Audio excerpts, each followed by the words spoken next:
নোয়াখালী জেলার বজরায় অবস্থিত বজরা শাহী জামে মসজিদ। আর এই মসজিদটি নির্মিত হয়েছে মোগল সম্রাটদের আমলে। আর এই মসজিদের গেট দিয়ে ঢুকতেই দুই পাশে রয়েছে কবরস্থান।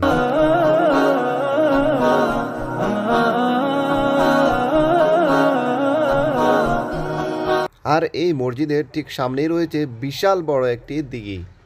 আর এই দিঘি বজরা দিঘি নামেই পরিচিত।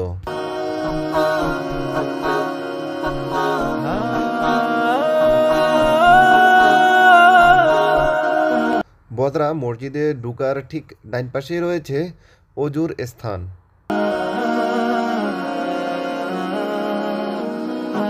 আমি এখন প্রবেশ করব প্রথম গেট দিয়ে ভিতরের দিকে।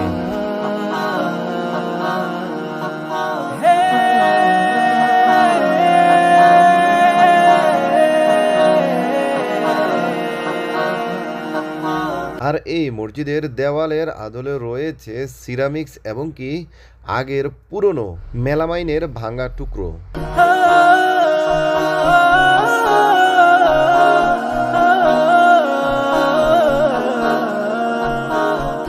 আর ভেতরের চারপাশের দেওয়ালে রয়েছে বিভিন্ন ধরনের কারুকাজ।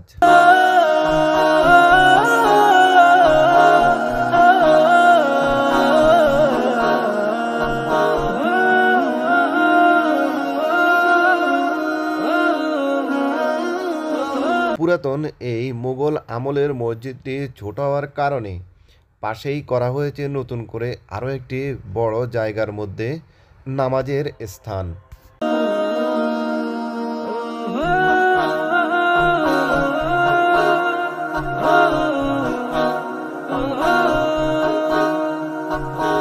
আর এই মসজিদটি দেখতে ছুটে আসে প্রতিদিনই দূর দূরান্ত থেকে হাজারো মুসলিম। এটি হলো মসজিদের সামনের বিশাল বড় দিঘি। আর এই দিঘি বজরা দিঘি নামে পরিচিত। দেখেন বিশাল বড় দিঘিটি, আর দিঘির থেকে মসজিদটি কত সুন্দর লাগে।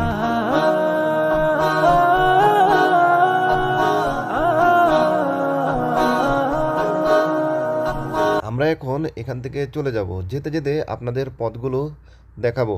আর আপনারা যদি এই মসজিদটি দেখতে আসেন অথবা মানত করে আসেন অথবা নামাজ পড়তে আসেন, কিভাবে আসবেন? চলে আসবেন সোনাইমুড়ি এবং কি চৌমুহনীর মাঝখানে বজরা বাজারে। বজরা বাজারে প্রথমত আপনাদের পড়ে যাবে বজরা মেডিকেল। আর বজরা মেডিকেলের পিছনেই হলো বজরা শাহী জামে মসজিদ। তো ভিডিওটি কেমন লাগলো অবশ্যই কমেন্ট করে জানাবেন। লাইক করতে ভুলবেন না, নতুন হলে একটি সাবস্ক্রাইব করে দিবেন। আল্লাহ হাফেজ, আসসালামু আলাইকুম। এটাই হলো বজরা মেডিকেল।